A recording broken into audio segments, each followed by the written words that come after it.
All right, so Virgo, I was kind of doing some pre-channeling for you, mostly just in my everyday ruminations. So there was this idea that came out. It was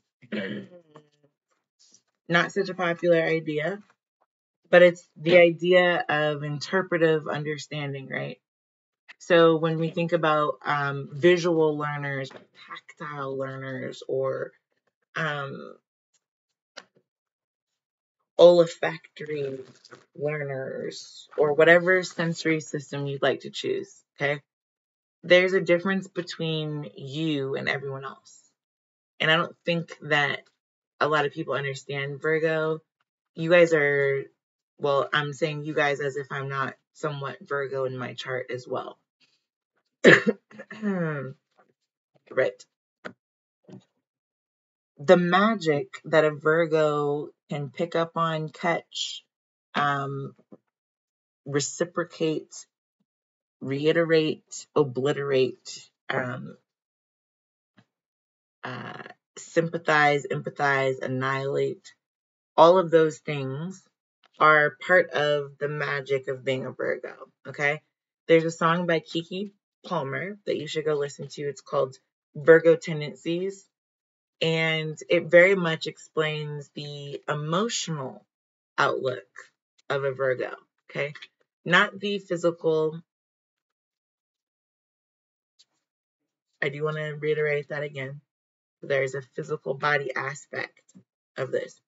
I'm talking about your mentality, Virgo. You've got a magical, it's almost like compelling. It's an irresistible charm. Yeah, this is number 25, prosperity.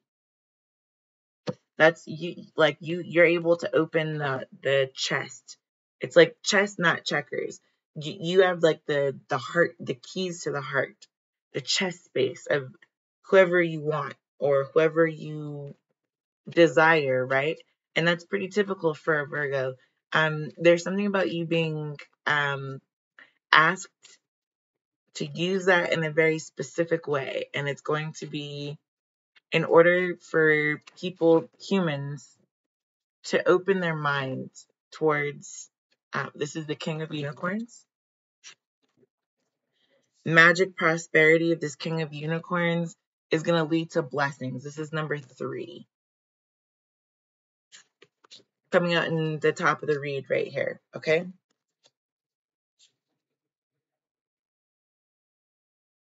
Instead of you using your personality to convey a message, you're going to be sent to display your blessings. I don't know why that's important right now. It's actually against the grain of probably what you're used to. There's something really kind of off kilter. It's like you know how if you had to jump out of a moving car or parachute out of a plane, there's a moment where you're going to have some serious doubts about wanting to do that. But if you're going to complete the mission, you're going to do it. And it's going to be a blessing because maybe that plane is about to crash. Maybe that car is about to veer out of control on the highway. You just never know. You just do know your mission. And that's kind of the, 5 of Cups. Magic being left out in the cold. This is not being left out in the cold. This is crying over spilled milk, excuse me. 5 of Cups is realizing that you have to take your magic, that all these shooting stars right here, that actually that's the world ending. That this unicorn, this Pegasus, this beautiful rare creature has to walk through this door in order to survive, okay? There's marble in the skies. There's a whole bunch of really bumpy sands. It's time to go. And for you, Virgo, I feel like there's something kind of, you knew this was coming. That's your prosperity. This is you opening the hearts and the minds of others around you. You knew this point was coming and you've been a little bit, I do want to say uncomfortable. It's kind of like listening to Benny and June or being made to feel crazy. It's like I've been out of my mind. I've been out of my head. Did it, did it, did it. I don't know what song that is, but that's the song coming to mind. It's like you've already been through this on some level, in some dimension, in some lifetime before. And so it's no longer surprising to you. You've got mad love for everyone, everything, every part of your light as a feather, stiff as a board blessing that was kind of weighing out your heart and your mind. It's the Ma'at energy. You've got prosperity and love. You've got an abundance of love. That's what this says. Okay. You're no longer juggling that. It's no longer something that you have to reapproach every day. You just know that you're going to pass through this door and nothing will be the same on the other side. I think you have an idea or an inkling. It's kind of like going through a tesseract, passing through a tesseract, or a really hard test. And that test leads you home. So here's the Strength card, and here's the King of Pentacles. Okay. So you're strongly kind of, this is the highest incarnation of yourself that you can reach, that you're able to grasp at, that you're willing to fly up to, that your heights will allow you to ascertain. Okay. That's what I want to say, is that this is the ultimate in blessings, is what's coming towards you. Oh, look at this. So you've got bottom of this deck, you've got the Six of Cups, which is the friendship cut, like the friendship card in most traditional tarot decks.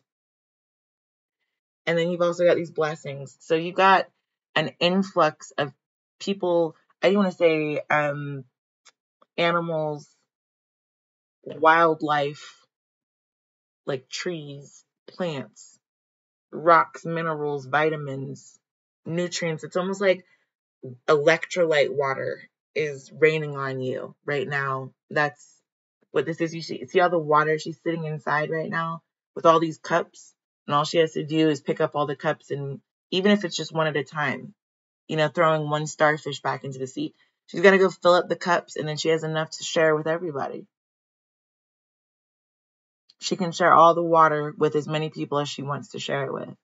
She doesn't have company right now, but she can invite as much company over or as little company over as she wants. Looks like this one farmer with a whole bunch of animals. I don't know if this is Old MacDonald. I don't know if this is Farmer in the Dell. Remember him? Yeah.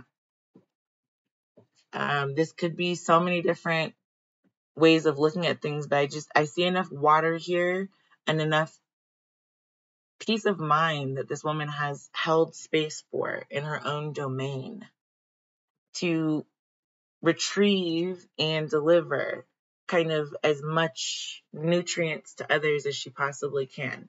She's now poised, supported, and ready to take flight. Okay? I don't know why that's relevant to you specifically, Virgo. I'm going to draw from my own deck just to get some additional tidbits of information. Oh, come play. So this is the magic. This is the space that you've held, this playful, open-minded. I didn't even realize this. This is another treasure chest right there that's opened. So you've now got two treasure chests, one in the foreground, one in the background. You've got a big one and a little one, is what I want to say. Okay? And now this Ace of Wands is this come play energy. It's like, come on, let's go. We're going through this doorway. Let's go. This is what's behind the doorway in the distance, is what I want to say. Once you walk through this doorway, that's kind of beckoning. It's like, come play, come play. As soon as this woman right here, all shrouded in black robes, as soon as she walks through there, there's actually a stream. There's a river of water just available, like just ready and willing, waiting for her. So all she has to do is walk through the door. It's It's a nostalgia that's keeping you back, Virgo. It's a reminiscing on something. Yeah. This is the sun. It's reminiscing on the good times that you did have, not realizing that they could have broken your back in a different circumstance. That if you had slipped and fallen in a different way, on a different day, a different year, at a different time of the season, the cycle of the moon, right? You would have seen things differently. The rods, the cones, all the force that was creating fear or blockage behind your vision of who you are, that's no longer a factor. You now have prosperity in droves. It's just so much love that without fear, all that's left is love. Okay? And that love is like overflowing. It's the key factor, the alchemical factor is love, and it popped open not only your own treasure chest, but everyone around you as you came into your own, as you've become poised, positioned, well versed, extremely well spoken, ready for liftoff. There's nothing that's going to staple you down or you now feed the stables. The stables are no longer feeding off of you. And whether or not that's apparent to other people does not matter. You've got the signs of personal growth. And those are the only ones that will actually prevail. There's a sun again. So here's both of the sun cards coming down the middle. Swap them out as you want. You have no fear in being alone collecting water. It's like collecting water for chocolate. It's like water for people, water for humans. It is the surviving and the only source of necessary union in these two halves of yourself. It's photosynthesis. This is the chlorophyll, all the roots and the insects and the birds and the bees. This is the light, the Big Bang, and this is you with your space and your solitude and your temple.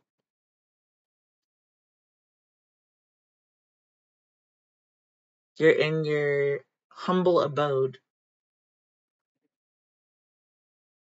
And there's really nothing that can disturb this type of peace. I don't know. I'm going to get one for the top of the reading, I suppose. This blessing is really rather rare, like I was saying. Comes from the front and the back. It's like being shot through the heart, but you're okay, baby. You give love a bad name. I don't know why that song is coming through in specific, but it's almost like the things that other people perceive or that you hear or that you are experiencing are not the same for you. It brings you peace. It brings them conundrum, possibly.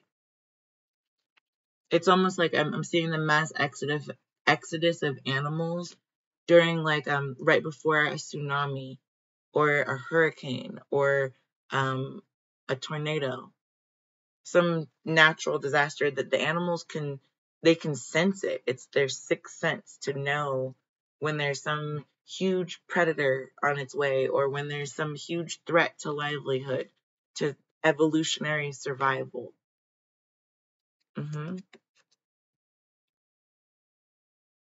This is the King of Swords. So in this case, it's the inner authority. Do you see how she's able to just, oh, sorry. Excuse me. So Whereas other people might see this as being so there's an interesting little tidbit about DIA, right? The fences around DIA, which kind of looks like a tent, right? Or some type of abode, some type of dwelling of an alien creature, right? So that's where she's at. The fence around DIA actually is pointed outward, as though it's trying to keep something from the outside from coming in.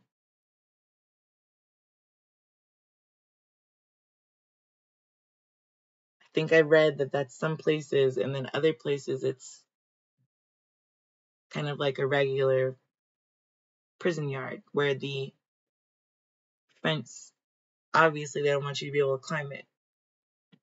They don't want you coming down the stairs backwards over the fence. So what are we trying to keep out from ourselves, and what are we trying to keep in? Seems like a relevant question that you might be asking yourself right now, and realizing that actually you've always been in the opposite position from where you're supposed to. These are two books, so there's plural. There's only one side, and once it's out, you're out. It's why the caged bird sings. It's for water, for nutrients, for love. I think you're starting to understand that more and more, Virgo. And there's something about you creating almost like a new medium. So not chalk, not it's nothing like chalk, it's nothing like paint, it's nothing like crayon. It's a different medium altogether. It's a different type of imprint that you're creating. I don't know what that means. There's also something about 3D printing coming through. So that could be it. It could be CAD design rather than, perhaps. Let me actually not pull from that deck anymore. One more for this specific thought, because I don't remember the name of I don't know the name of the song that I was just channeling. But Bad to the Bone, I don't know what it's called.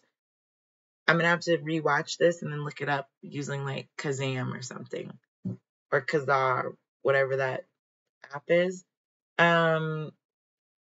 It's something about being able to like visualize, therefore it like the imagery is present for you to materialize things quicker than you used to be able to. There you go.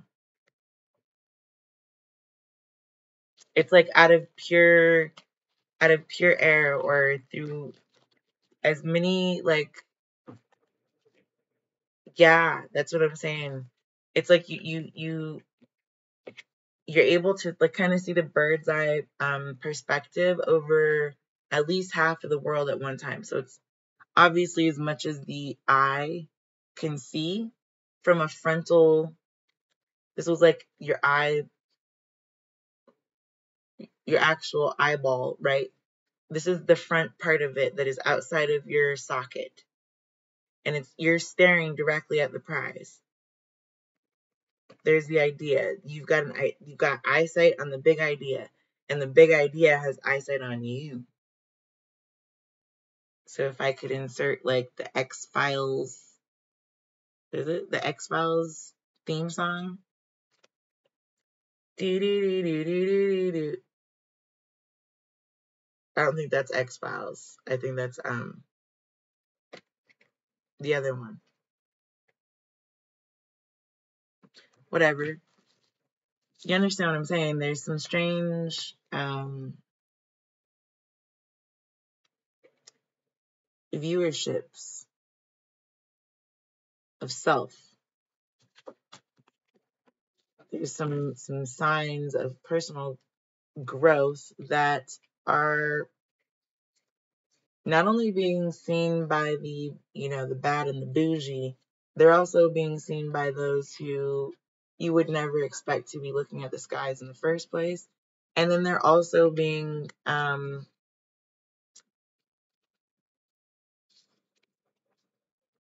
forcefully push forward.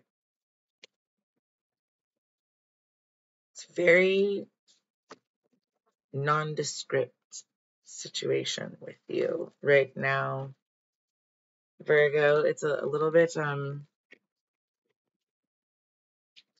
do want to say there's a little bit of mystique energy coming through for your specific persona and mindset. You've not been sussed out just quite yet. They've not smoked you out of your lair. You still have all the exits in sight, but I don't think you're acting too shifty. Anyway, toodaloo, Virgo, at least for now.